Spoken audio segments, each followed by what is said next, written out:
show you my hot air machine at work.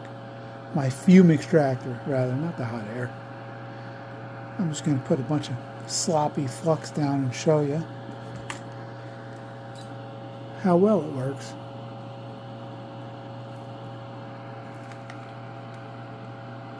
Look at that.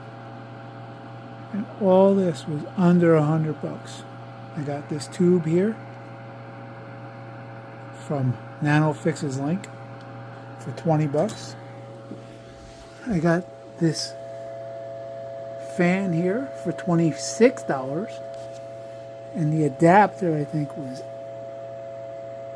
$8 or $9, and then the tube that goes all the way outside my house, that was $12.